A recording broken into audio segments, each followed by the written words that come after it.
Halo business owners, banyak yang panik nih soal aturan wajib halal di tahun 2025 atau 2026 nanti. Pertanyaan paling besarnya adalah, kalau produk saya mengandung babi atau alkohol, apakah berarti saya nggak boleh jualan lagi nih di Indonesia?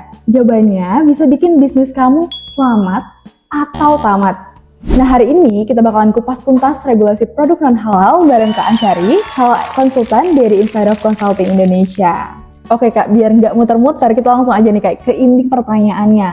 Sebenarnya di Indonesia itu, produk non-halal dilarang beredar atau gimana sih Kak aturannya? Kadang suka bikin bingung nih Kak, kayak pacar lagi marah tapi bilang, nggak apa-apa, gitu loh. Oke, siap. Nah, ini ya teman-teman ya. Ini memang sering bikin miskonsepsi ya di kita ya. Kalau karena emang benar kan Indonesia ini di Indonesia kita udah ada peraturan yang wajib halal kan. Nah, tapi bukan berarti produk yang mengandung babi atau alkohol itu tidak diperbolehkan. Tentu saja tidak. Jadi itu tuh cuma buat melindungi konsumen kita nih. Jadi wajib halal itu digunakan agar semua produk yang masuk ke Indonesia itu cuma ada dua pilihan.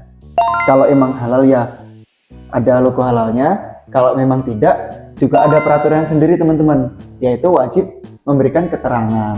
Nah, keterangannya seperti apa? Sebenarnya keterangannya itu jika produk itu alkohol, itu juga harus terpampang jelas di situ mengandung alkohol. Kemudian jika memang produk itu mengandung babi, juga harus tertera di situ produk ini mengandung babi atau terkontaminasi dengan babi. Jadi bukannya teman-teman business owner, nih aku lagi mau impor produk yang mengandung babi nih, nggak boleh nih, nggak sama sekali, masih sangat boleh.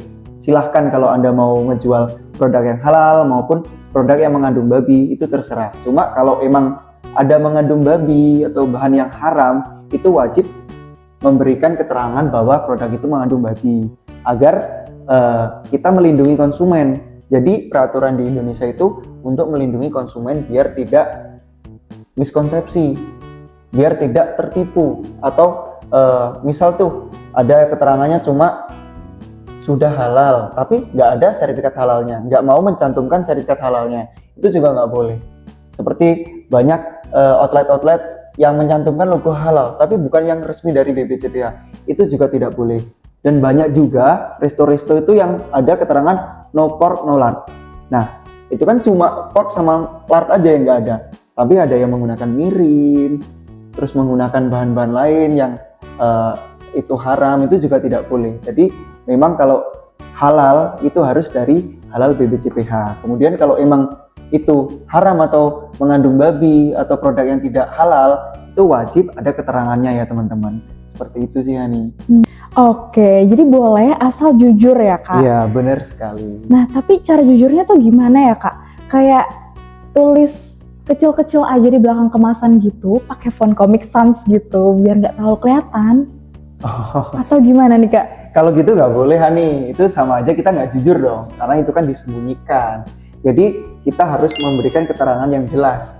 Jadi entah itu fontnya atau apa, biasanya itu produk-produk yang mengandung bahan yang tidak halal itu tulisannya jelas, biasanya menggunakan font yang berwarna merah, itu di kotak merah gitu, atau enggak ada beberapa itu yang ngasih logo yang ada gambar babinya, artinya produk tersebut itu pig combine atau terkontaminasi babi atau berbahan dasar dari babi.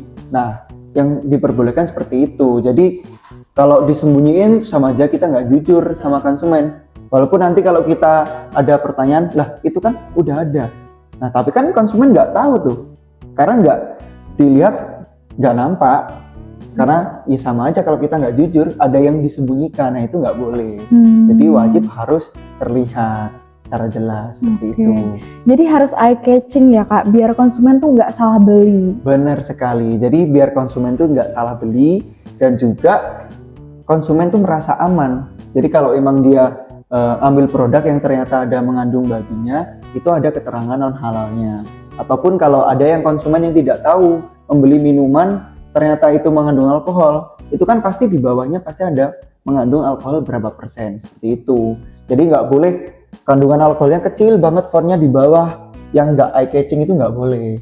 Jadi harus terlihat seperti itu. Oke. Nah ini nih Kak yang suka bikin pusing. Gimana sih Kak kalau misalnya bahan makanannya tuh halal sebenarnya, misalnya ayam gitu Kak, tapi masaknya itu pakai bekas masak pork. Nah itu tuh gimana ya Kak? Oke, kalau itu masuk kategorinya ke prosesnya kan, proses produksinya ya. Itu terjadi kontaminasi Hani, jadi nggak boleh. Maka saya sudah jelaskan tadi ya. Jadi jika memang suatu pabrik atau manufaktur itu ataupun dapur ya, paling enak kalau ini kan masak kan dapur ya. Dapur itu dia produknya ada yang halal dan non halal. Nah itu nggak bisa disatuin. Jadi harus dipisahkan semua. Jadi mulai dari fasilitas, kemudian penyimpanan, produksi, itu semua harus terpisah, nggak boleh jadi satu. Agar kenapa? Agar tidak terjadi kontaminasi silang ya teman-teman ya.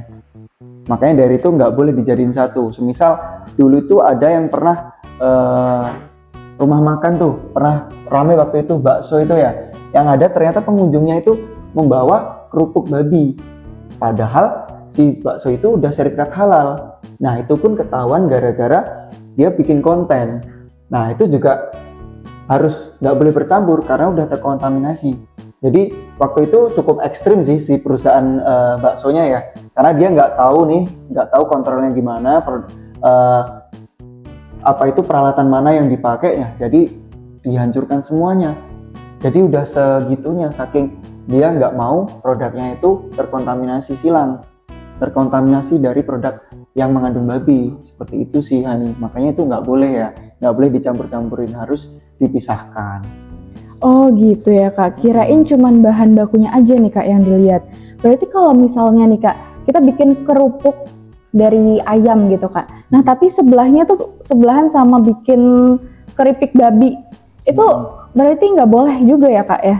Nggak boleh, ada jarak tertentu yang di peraturan itu ada. Jadi harus terpisahkan, dapurnya terpisah, aksesnya terpisah, semuanya juga harus dipisahkan. Penyimpanannya juga harus terpisah, seperti itu sih. Harus ada pembatasnya lah. Misal gedung samping, nah itu harus ada pembatasnya nih. Yang penting bisa terkontrol, nggak terjadi kontaminasi silang. Sama satu lagi nih Kak, yang sering viral, kalau saya mau daftar produk halal gitu ya Kak. Misal nama produknya itu roti setan, itu boleh nggak sih Kak? Oh, kalau terkait penamaan ya, roti setan itu nggak boleh Hani. Pasti kalau kita mau daftarin sertifikat halal, kemudian nama produknya kita roti setan, ceker iblis, kemudian ada yang dulu pernah viral tuh mie iblis, mie setan, es pocong, nah itu nggak boleh. Karena kenapa?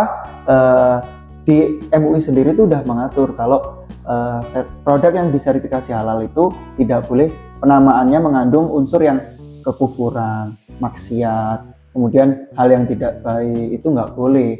Kemudian ada hotdog, kemudian ada bacon. Walaupun banyak produk itu yang namanya bacon tapi itu dari daging sapi ya. Cuma biasanya yang dari asalnya bacon itu biasanya dari babi, seperti itu. Seperti itu nggak boleh. Itu cuma di penamaan aja ya. Ada satu lagi nih yang nggak boleh juga, penamaan yang mirip dengan minuman keras atau khamr, itu juga tidak boleh. Banyak sekali contohnya seperti root beer, kemudian ada biasanya kalau di kafe-kafe itu bikin yang koktail kayak gitu, walaupun ya teman-teman ya, walaupun bahan-bahannya yang digunakan semua itu 100% halal, 100% bahan bakunya udah punya sertifikat halal semuanya, tapi dari unsur penamaannya kalau tidak baik juga tidak boleh, seperti itu. Wah, detail banget ya teman-teman peraturannya. Ini penting banget nih buat para pebisnis.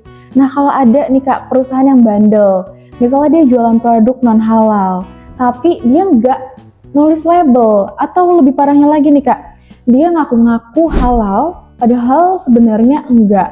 Sanksinya apa sih Kak kira-kira? Waduh, kalau itu pemerintah kita sekarang sanksinya udah nggak main-main lagi, Ani. Jadi seperti yang dikatakan oleh Kepala BPJPH sendiri, sanksinya itu mulai yang teringan tuh ada peringatan tertulis. Kemudian yang kedua yaitu penarikan produk. Jadi produk kita itu bisa ditarik tuh kalau ketahuan ada yang curang, ada yang nggak jujur kayak gitu. Bahkan ada yang paling ngeri itu penutupan usaha. Nah itu kan nggak bagus juga kan buat teman-teman semua kan, pengusaha-pengusaha yang di luar. Nah jadi pentingnya sertifikat halal itu seperti itu teman-teman. Jadi kita juga harus jujur, kalau emang halal ya harus kita urus tuh sertifikat halalnya. Kemudian kalau emang tidak halal, kita wajib mencantumkan logo keterangan tidak halalnya itu tadi. Nggak bagus lah nanti kalau produk kita itu udah tersebar di mana-mana, udah di berbagai kota, ternyata gara-gara miskonsepsi dari pelabelan, nah harus dilakukan penarikan, bisa rugi miliaran kan teman-teman semua. Boncos juga itu, apalagi sampai ditutup perusahaannya. Nah itu nggak banget sih, makanya pesan dari kita, ayo kita kalau emang produknya tidak halal ya dicantumin tidak halal keterangannya, seperti itu sih Hani. Duh, serem banget ya dengernya. Jadi intinya sebenarnya adalah transparansi itu adalah kunci utama ya Kak ya. Benar sekali. Tapi kan kadang ngecek komposisi itu kan ribet banget ya Kak. Mana yang haram, mana yang najis, mana yang syubhat. Salah analisa sedikit aja bisa-bisa bisnis kalian yang malah terancam gagal. Oke, jadi makanya teman-teman jangan tebak-tebakan. Di Inside Of Consulting kami bantu screening tuh produknya, mana aja nih yang beresiko, mana aja, nanti kita bantu tuh semua ingredientnya kirim ke kita bantu, kita dampingi. Bahkan jika menggunakan jasa kita, proses audit kita juga mendampingi di lapangan. Jadi kita nggak yang dari kantor cuma diem doang, nggak, kita juga bantu, kita dampingin pelaku usaha dari nol sampai sertifikatnya bisa terbit. Dan jangan khawatir teman-teman, kami di Inside Of Consulting sudah berpengalaman 9 tahun dan lebih dari menangani 1000 produk. Nah itu dia, jadi buat kalian para business owner, baik yang mau sertifikasi halal biar bisnis kalian makin berkah, atau mau memastikan produk non halal kalian itu aman beredar di Indonesia, jangan mikir sendiri, konsultasikan dulu dengan ahlinya. Hubungi Inside Of Consulting Indonesia sekarang juga. Kalian bisa langsung scan QR code yang ada di layar ini, atau kalian bisa klik link yang ada di description box di bawah podcast ini untuk konsultasi gratis. Sampai jumpa di episode berikutnya teman-teman. Bye-bye.